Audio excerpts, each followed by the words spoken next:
Imagine you are holding the launch codes to the world's only nuclear arsenal. Right. You have the ultimate, undeniable, earth-shattering leverage. But there is this massive catch. Oh, there always is. Yeah, you are currently standing in the middle of an endless sun-blasted desert. Just completely stranded. Exactly. You are severely dehydrated, you are starving, and when you approach someone to trade those phenomenal launch codes for, like a single canteen of water, they just laugh in your face. Because the codes mean absolutely nothing to them right then. Right.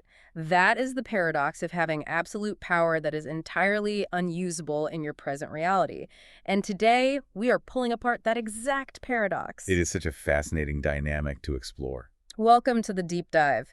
Today we are looking at the mechanics of survival, the psychology of leadership, and the immense crushing weight of structural power. It really is the ultimate study in how, theoretical leverage has to be converted into physical, actionable power. So let's talk about the source text for this analysis. Yeah, we're looking at a specific sequence of excerpts from George R.R. Martin's The Iron Throne Saga, Part 2, Path of the Dragon.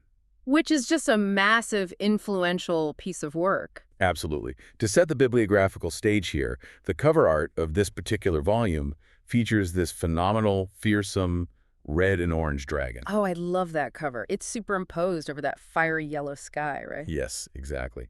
And it prominently displays Martin's status as a Hugo Award winner. The publication history is actually highly segmented, which is interesting. Wait, really? How so? Well, it was published by Bandom Spectra, originally woven through the novels A Clash of Kings in 1999 and A Storm of Swords in 2000. Oh, so it wasn't just one standalone block initially. Right. And for the completists out there, the final 6 chapters of this sequence were actually serialized in the December 2000 issue of Asimov's Science Fiction magazine. That's a fun bit of trivia. And there's a dedication, too, isn't there? Yeah, there's this very poignant, simple dedication at the front. It just says, "This one is for Talisa." Which just sort of grounds the whole epic scale into something personal. So, our mission today, for you listening, is to trace what is essentially a masterclass in brutal, uncompromising adaptation. It's definitely not your standard fantasy arc. Not at all. We are tracking Daenerys Targaryen. We are not watching a traditional hero's journey where, the protagonist slowly learns swordplay in a training yard. Right. She's not hitting wooden dummies with a stick. No. We are watching a young, exiled widow drag a starving remnant of a populace through deadly ecosystems. And she has to navigate the entrenched institutional arrogance of ancient cities. Exactly. Confront metaphysical horrors and ultimately dismantle the economic engine of a global slave trade. Let's start with a logistical nightmare first, the Red Waste. Oh, the Red Waste is just brutal. It is. The transition from the Dothraki Sea to this wasteland completely strips away the illusion of her new royal title. She is a Khaleesi, but her Khalasar is entirely composed of, society's most vulnerable. Yeah, it's mostly the old, the sick, and women. And her primary strategic compass is a celestial anomaly, a red comet. Which is wild. The Dothraki view the comet as a bleeding star, right? Like an overt sign of doom. Yeah, a terrible omen. But Daenerys reframes it entirely. She uses it as a psychological anchor for her people, declaring it the herald of her coming. Which is a great leadership pivot, but, the psychological framing can only do so much against the sheer mechanical reality of the Red Waste. Oh, absolutely. The landscape is described as just low, barren hills and plains of hard-baked earth. And no water.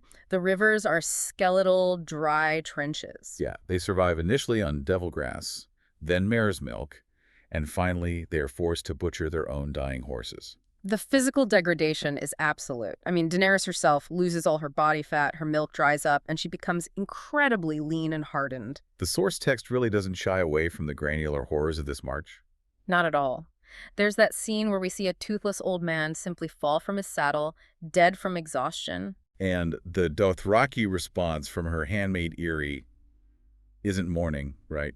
It is just the bleakest pragmatism imaginable. Right, she says, no man should live longer than his teeth. It's chilling. And shortly after, an infant perishes, and the mother's wailing just becomes background noise to their starvation. God, it's so bleak. But here is the central tension of this march. She is carrying 3 mythical creatures. Right, going back to your intro, the biological WMDs. Exactly. But right now, they are the size of cats, and they refuse to eat. Taking care of a newborn is hard enough, right?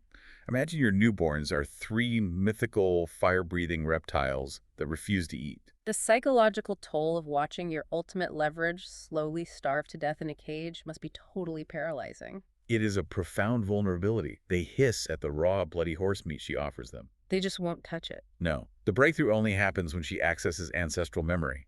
She recalls her brother Viserys boasting about the lore of old Valyria. Ah, right. Specifically the detail that dragons and men are unique in their consumption of cooked meat. Exactly.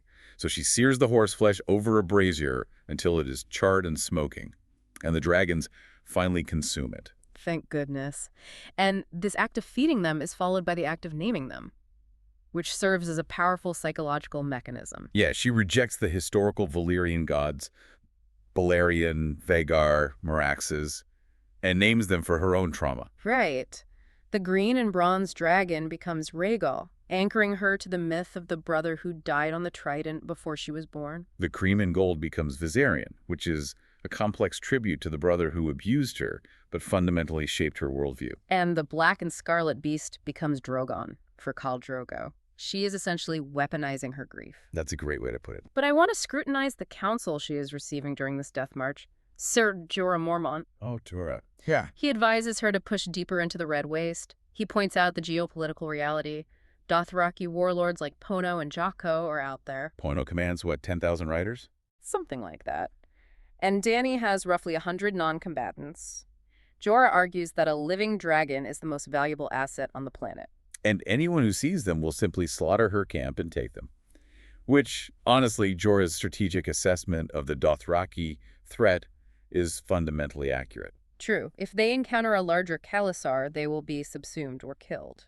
But his advice forces them further into a lethal environment until they miraculously stumble upon Vaes Tolorro, the City of Bones. Which is this dead, chalky white ruin that offers them temporary salvation. Clean water and withered figs. It acts as a pressure valve for the narrative. They can finally breathe. Yeah, and within the walls of this dead city, the text gives us a deep structural look into Jorah Mormont's own history, specifically his disastrous marriage to Lynesse Hightower. This is such an important backstory. I'm going to challenge Jorah's entire presence here based on this backstory. Let's hear it. So we learn he won a tourney at Lannisport, defeating heavyweights like Jason Mallister and Jon Royce, even breaking 9 lances against Jaime Lannister. All in this manic romantic haze to impress Lynesse. Right.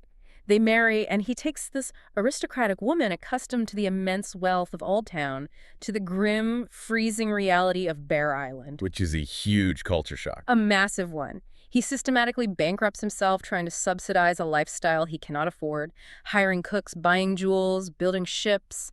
And when the money runs out, he commits the ultimate Westerosi taboo. Selling poachers into slavery to fund his wife's lifestyle. Which leads to Ned Stark exiling him. Jorah flees to Lys, and Lynesse promptly abandons him for a wealthy merchant prince. Tregar Ormolin, right. And then the kicker. When Dany asks what Lynesse looked like, Jorah says, "Why, she looked a bit like you, Daenerys." Oh, it's so uncomfortable. I have to ask, isn't he just actively grooming her? Like, is his loyalty to the Targaryen restoration real, or is he just a disgraced man trying to rewrite a failed romantic history by projecting his ex-wife onto a vulnerable teenager? I think your skepticism is entirely justified, and the text supports that profound ambiguity. Jorah is a deeply compromised advisor. Right, he has so much baggage. His counsel is consistently pragmatic, but his underlying motivation is entirely selfish. He views Daenerys not just as a monarch to serve, but as a mechanism for his own redemption. Both political and romantic redemption. Exactly. He is trying to reclaim his lost honor by placing her on the throne, and he's trying to reclaim his lost love by possessing her. And Daenerys herself begins to recognize this dissonance, doesn't she? She does. She senses the physical hunger in him, noting that when she tries to imagine his affection, she can only see Khal Drogo's face. Their relationship is inherently toxic because he operates under the guise of an objective mentor while harboring deep, possessive biases. That's spot on. But moving on, Vaes Tolorro gives them time to heal. But a dead city is not a foundation for an empire. No, it's a dead end. So she sends her riders, Aggo, Rakaro, and Jogo, to scout the compass points. And Jogo returns with 3 emissaries from Qarth. This transition is so jarring. We go from the absolute physical deprivation of the desert to a city that weaponizes its own opulence. Qarth is an entirely different battleground. It isn't about physical survival anymore. It's about institutional access. The architecture of Qarth is a direct reflection of its societal arrogance. I mean, Daenerys approaches three colossal concentric walls. Right, the outer wall of red sandstone carved with animals, the middle of gray granite depicting warfare. And the innermost wall of black marble carved with explicit sexual scenes. The Qartheen themselves, the pale milkmen in samite and tiger fur, they just treat her arrival as a curiosity. Daenerys, wearing a shabby lion pelt, immediately feels the crushing weight of their socioeconomic superiority. And waiting for her are three figures representing the primary power vectors of the city. Let's break them down. First, you have Zero, Exo, and Daxos, representing events capital. He is a merchant prince of the 13. And he just showers her with wealth. He gives her a palace wing, a marble pool filled with golden fish, absolute luxury. Then you have Piat Pri, the warlock with blue lips. He represents metaphysical power, offering the mysteries of the House of the Undying. And finally, the wild card, Quaithe. She is a shadowbinder from Ashai, wearing a dark red lacquer mask. She doesn't offer money or magic. She offers sheer informational leverage. Right, she tells Dany to beware of everyone because dragons are fire made flesh and fire is power. So Daenerys attempts to play the conventional game of institutional politics here. She seeks an audience with the pureborn. They're the entrenched, ancient aristocracy that controls the Qarthian fleet and the Sifka Guard, right? Yes, she wants ships and armies to cross the narrow sea. But to even get in the room, she has to navigate this labyrinth of traditional bribery. It's absurd. She performs the required sacrifices, bribes the keeper of the long list, and has to present a persimmon to the opener of the door. She engages with the system entirely on its own terms. And it is a catastrophic failure. She goes to the Hall of a Thousand Thrones, makes her pitch, and the pureborn reject her outright. Just a flat no. This is what I find so fascinating about institutional inertia. Here's where it gets really interesting for you listening. She walked in holding the equivalent of a nascent nuclear arsenal. Right. But because her power doesn't align with their traditional metrics of wealth spice ships, toll roads, gemstone monopolies, they dismiss her. They literally don't have the cognitive framework to understand what the dragons represent. It's like owning the only nuclear launch codes in the world, but asking for a ride to the bus stop and getting denied. Zero, Exo, and Daxos tells her war is bad for trade and refuses to lend her even 10 of his 83 ships. Instead, he offers her 1,000 miniature knights carved from gemstones. Which is deeply insulting. Like, I don't need toys, I need boats. Exactly. He wants to marry her, though, and Jorah reveals the hidden mechanism behind that offer. Right. Qartheen marriage law allows a spouse to ask for one item of their partner's property. Zero is essentially attempting a hostile corporate takeover of a dragon. That's a perfect way to describe it. A hostile takeover. The sheer humiliation of this phase is critical for Daenerys' development. She realizes that possessing theoretical leverage is useless if the institutions you are negotiating with refuse to acknowledge its value. But while she is trapped in this gilded cage, a massive geopolitical earthquake happens. Quarumo, the captain of the Cinnamon Wind, arrives from the west with massive news. King Robert Baratheon is dead. Killed by a boar, the Lannisters have seized power, and Ned Stark is rotting in a dungeon. This completely upends her worldview. The shadow that has hunted her family since before she was born is gone. But rather than opening a door, it just highlights how stuck she is. Yeah, Jorah brutally grounds her, pointing out that the High Lords of Westeros will not care that Robert is dead if she shows up empty-handed. She needs an army now more than ever, and Qarth is actively starving her of resources. And then Quoth appears in the bazaar with a terrifying piece of evidence. She points to a fire mage climbing a ladder made of actual burning flame. Which is impossible, right? Quoth reveals that months ago, this mage was a charlatan. He could do simple parlor tricks. Now, his magic is real, and it is growing exponentially. Why? Because Daenerys brought dragons back into the world. Her mere existence is altering the physics of her reality, and she is stuck begging for boats. It's so frustrating. This realization is the catalyst for a radical shift in strategy. The conventional doors, wealth, and diplomacy are barred. The pureborn see her as a beggar. Zero sees her as an asset to acquire.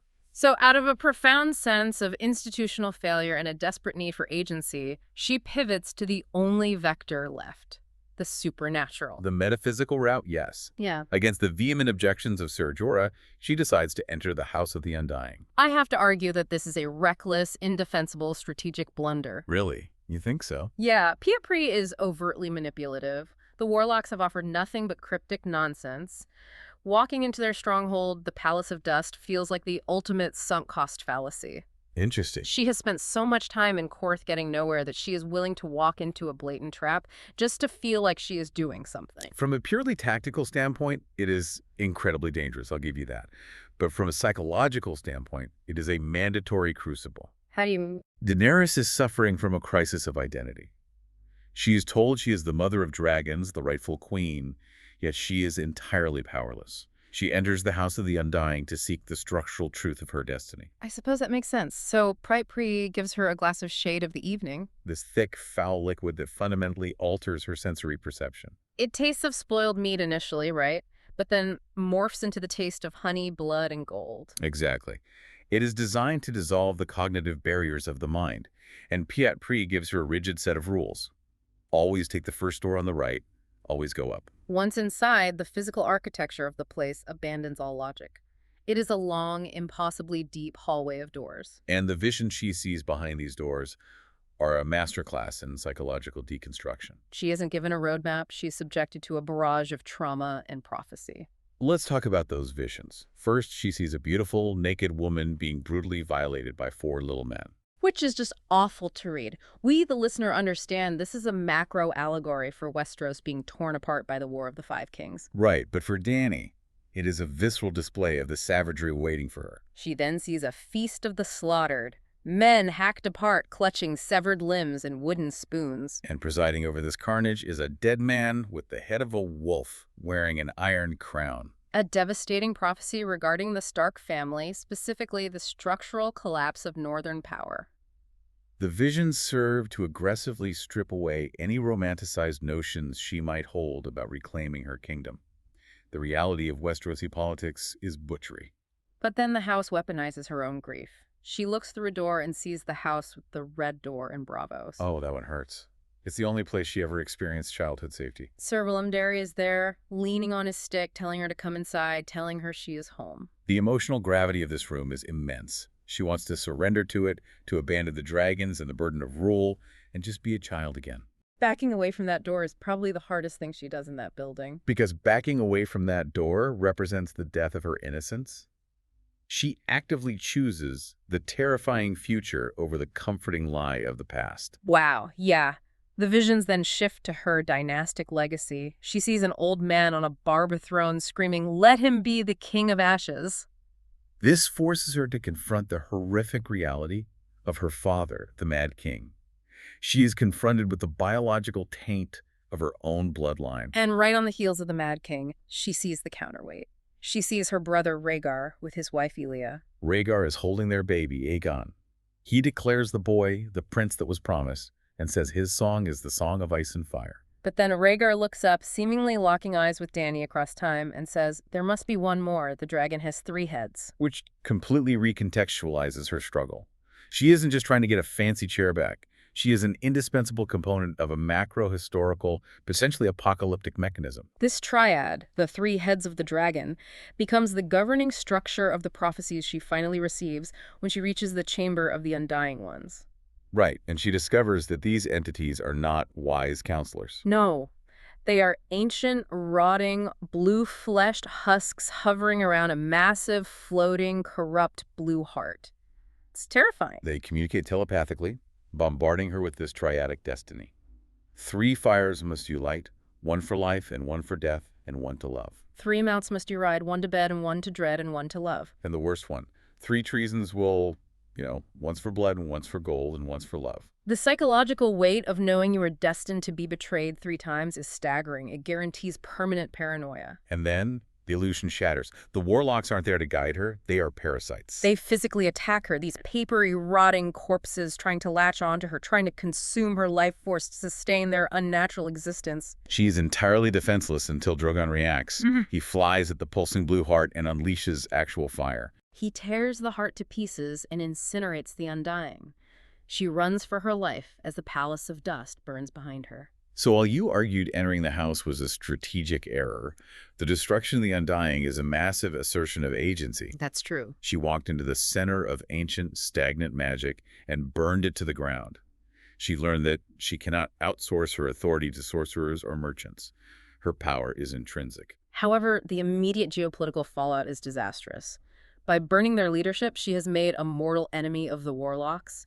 Qarth is no longer just unhelpful. It is actively lethal. The paranoia sets in immediately. She goes to the docks to find passage out of the city, and the commercial blockade is total. The 13, the Spicers, the Tourmaline Brotherhood, nobody will sell her a ship. They laugh at her or demand absurd prices. And while she is exposed on the docks, the warlocks enact their vengeance. A seemingly polite man, a sorrowful man, hands her an exquisite jewel box. She opens it, and a manticore, an incredibly venomous creature, unfolds to strike her. She is milliseconds from death. It's so tense. The intervention here is sudden and fundamentally alters her trajectory. Right. A massive eunuch with a scarred belly, strong bell was, and an older man wielding a hardwood staff, Arstan Whitebeard, intercede. Arstan crushes the manticore, and they reveal that they are agents of Magister Illyrio Mapatis from Pentos. The very man who arranged her marriage to Khal Drogo and gifted her the dragon eggs. Illyrio has dispatched 3 merchant ships to extract her and bring her back to Pentos. Daenerys immediately seizes the ships. She doesn't just board them, she rebrands them. She renames them Vhagar, Meraxes, and Balerion. This is a brilliant piece of propaganda. She is projecting the historical terror of Aegon the Conqueror across the shipping lanes. They set sail, and we get into the deeply claustrophobic dynamics of the sea voyage on the Balerion. The dragons are thriving, growing larger, hunting flying fish over the ocean, but the human element is decaying rapidly. The tension between Ser Jorah and these new arrivals, Belwas and Arstan, is immense. Jorah immediately weaponizes the prophecies from the House of the Undying to isolate Daenerys. He reminds her of the 3 treasons. He categorizes Mirri Maz Duur as the treason for blood.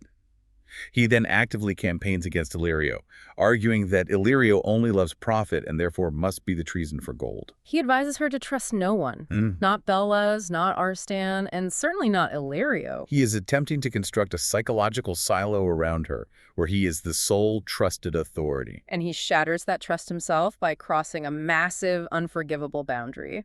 The kiss. Late at night in her cabin, he forcefully kisses her. He pins her, forcing his affection on her. It is an incredibly uncomfortable manifestation of his savior complex. He tells her he's the only man in the world who will ever be true to her. It is the height of arrogance. It's that classic awkward moment where a mentor crosses a huge professional and personal boundary, but it's magnified by a million because she's a teenage queen and he's an exiled, disgraced knight. He sees her as his second chance at life. She manages to push him away, reminding him of his place, but the damage to their dynamic is permanent. To counter Jorah's oppressive cynicism, the narrative utilizes Arstan Whitebeard.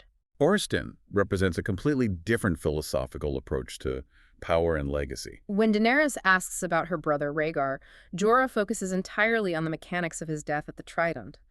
But Arstan focuses on his intellect and character. Right, Arstan reveals that Rhaegar was a quiet, bookish boy. But one day, Rhaegar read a specific scroll, likely concerning the prince that was promised prophecy. And he immediately went to the Master-at-Arms, stating, "I require sword and armor. It seems I must be a warrior." That detail fundamentally alters Dany's perception of her family line. Rhaegar didn't fight because he was bloodthirsty or arrogant. He fought because the structural necessity of the world demanded it. He viewed warfare as a grim duty, not a glorious conquest.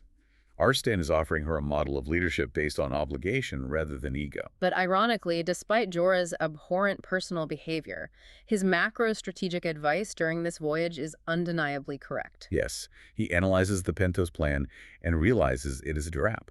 If she goes back to Illyrio empty-handed, she is just a pawn to be used by a wealthy magister. She cannot arrive in the West as a beggar. Jorah understands the mechanics of Westerosi power. Bloodlines and dragons are abstract concepts to lords who command thousands of armored knights. He recounts the military history of the 3,000 of Qohor, detailing how 3,000 heavily disciplined, unsullied infantry managed to repel a charge of 50,000 Dothraki screamers. He presents her with a brutal, pragmatic pivot. Divert the ships from Pentos, sail deep into Slaver's Bay to the city of Astapor, and use Illyrio's trade goods to purchase an army of slave soldiers. This presents Daenerys with a catastrophic moral dilemma. She despises slavery. She was essentially sold to Khal Drogo. But Jorah uses the ugliest form of utilitarian logic to convince her. He argues that conventional armies made of free men will inherently rape, pillage, and burn. He tells her, "There's a savage beast in every man. If you buy them henceforth, the only dogs they'll kill are those you want dead." He is telling her that to limit the collateral damage of a continental war, she needs biological drones. She agrees, and they sail into Astapor, which brings us to the most complex economic and ethical segment of this journey. The visual introduction to Astapor perfectly encapsulates its economic foundation. The city is constructed entirely of crumbling red brick. And the omnipresent emblem is the Harpy of Gis, a creature with a woman's face, eagle legs, and a scorpion's tail, clutching a heavy chain. As Arstan Whitebeard observes with absolute disgust, bricks and blood built Astapor. The air itself is choked with red dust and sulfur. It is an environment optimized for human degradation. Daenerys goes to the Plaza of Pride to inspect the product. She meets Krasny's Monaclos, a good master who embodies the sickening arrogance of the slaver class. He reeks of raspberry perfume to mask the smell of the city. He assumes Daenerys is an ignorant barbarian, and he speaks to her in a bastardized mix of High Valyrian and Giscari. Relying on a slave girl, Missandei, to translate into the common tongue. Throughout the inspection, Krasny's is relentlessly insulting, calling Dany a Westerosi whore and mocking her ignorance. And Daenerys plays the part perfectly. She pretends she doesn't understand a single syllable of Valyrian, hoarding the informational asymmetry for later use. The process Krasny describes for manufacturing the Unsullied is not mere cruelty. It is an industrial mechanism designed to eradicate the human soul. The logistics of the trauma are exact. Boys are selected at the age of 5 based on size and speed. Age 5. That is just wow. Yeah, and they are completely gelded, completely emasculated to remove any hormonal aggression or distraction. Right, and then they feed them this daily narcotic. It's called the wine of courage, which systematically deadens their nervous system, making them indifferent to physical pain and emotional distress. The psychological conditioning is even worse. To earn the spiked bronze cap of a fully trained Unsullied, Krasny explains the final exam. This part is so horrific. The soldier must take a silver coin to the slave mart, find a female slave with a newborn infant, and murder the child in front of the mother to pay for her grief. If that isn't enough, Krasny gleefully notes that on the first day of training, every boy is given a puppy to raise and care for. At the end of their first year, they must strangle the dog. If they hesitate, they are killed and fed to the surviving dogs. The masters systematically force them to sever every conceivable tether of empathy. They're also stripped of temporal identity. They're forced to draw new names daily from a bucket names like Blue Toad or Red Flea. To remind them they are vermin. The entire socioeconomic structure of Astapor relies on transforming human beings into perfectly obedient, interchangeable cogs. And this reality ignites a fierce debate within Daenerys' camp. Arstan Whitebeard is repulsed. He argues from a position of historical nobility, stating that the Seven Kingdoms will violently reject her if she invades with an army of slaves. Slavery is an abomination in Westeros.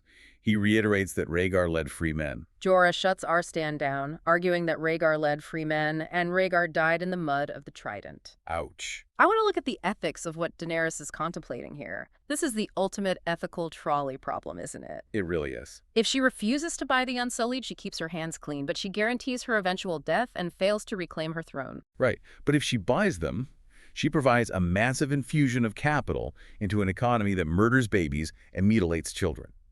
Does she participate in a horrific, bloody system to achieve a supposedly righteous end? The strategic reality is that abstract morality is useless without the structural power to enforce it. Daenerys realizes that righteous indignation in the Plaza of Pride achieves nothing. She hates the good masters.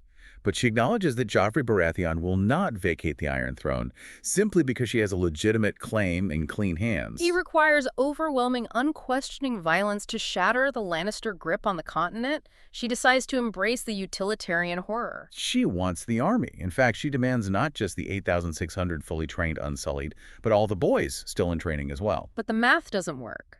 The trade goods on her 3 ships, the tiger pelts, the silk, the saffron, the jade monkeys, it's a fraction of what Krasny demands for the entire inventory of Astapor. The good masters are about to walk away.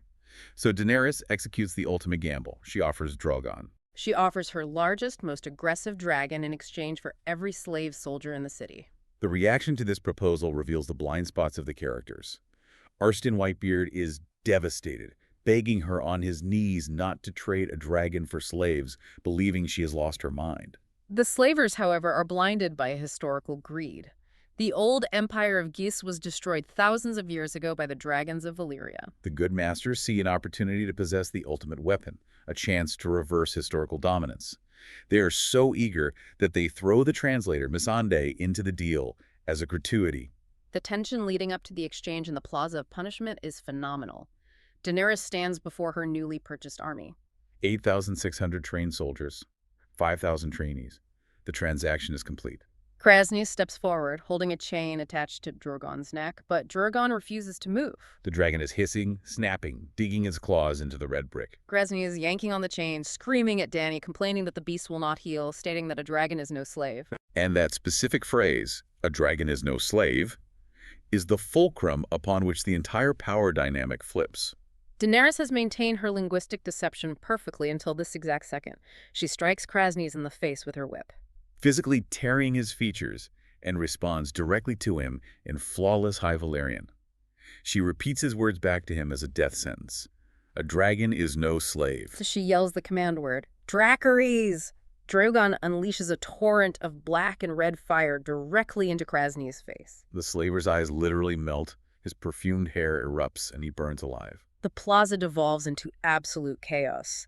Daenerys raises the Harpy's fingers, the physical whip of command, and hurls it away. She gives her first orders to the Unsullied. She commands them to slay the masters, strike the chains off every slave, but harm no child under 12. The execution here is flawless. Daenerys uses the ultimate symbol of Valyrian imperialism, a dragon, to systematically dismantle a Giscari slave state. She weaponized their greed against them. But more importantly, observe how she treats the Unsullied immediately after the slaughter. Right, she informs them that they belong to the dragon, but then she instantly emancipates them. She tells them they are free to leave, no questions asked. And none of them leave. They begin banging their spears against their shields, chanting Dracarys in unison. She didn't just buy a mercenary force. She creates a cult of absolute ideological loyalty built on the gift of freedom. She gave men who had been treated as biological machines their humanity back.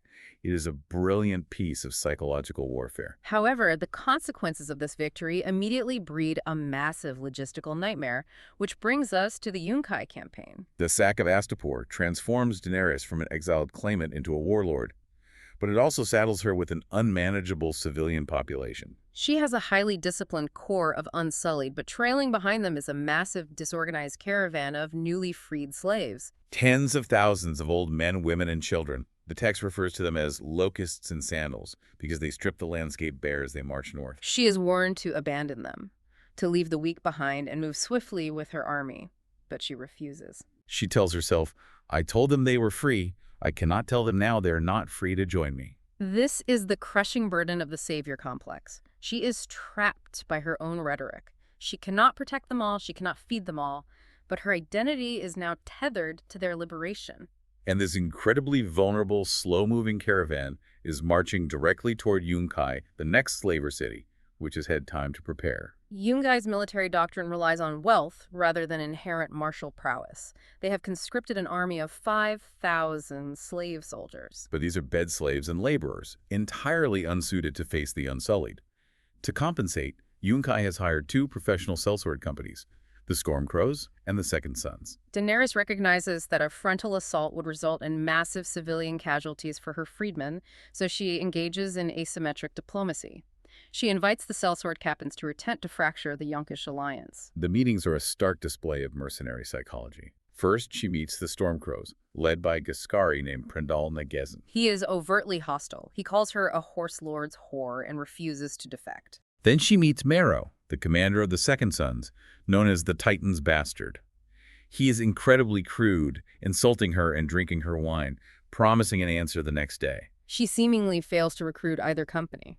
But the underlying instability of mercenary structures plays to her advantage. Later that night, the perimeter of her camp is breached by a single man. Daario Naharis, a Tyroshi captain within the Stormcrows. He is ostentatiously dressed in bright yellow with a 3-pronged blue beard and gold mustachios. He sneaks past her guards, enters her tent, and dumps a sack onto her carpet. Out roll the severed heads of his co-captains, Prendal and Salar. Daario is the definition of a dangerous asset. He tells Daenerys he decapitated his commanding officer simply because he found her beautiful. He pledges his sword, his life, and his love to her on the spot. Jorah is beside himself, warning Dany that a man who kills his brothers in arms for a pretty face will betray her just as quickly. But Daenerys, high on the momentum of Astapor, accepts Daario's defection. She realizes that possessing the Stormcrows gives her a critical tactical edge against Yunkai. Armed with this hidden advantage, she meets with the Yunkish envoy, Grazdan Moarez. Grazdan arrives with a profound miscalculation of leverage. He offers her 50,000 golden marks to leave. Daenerys rejects the capital. She threatens him with dragons and issues a counter-ultimatum. Release every slave in Yunkai within 3 days. And he refuses.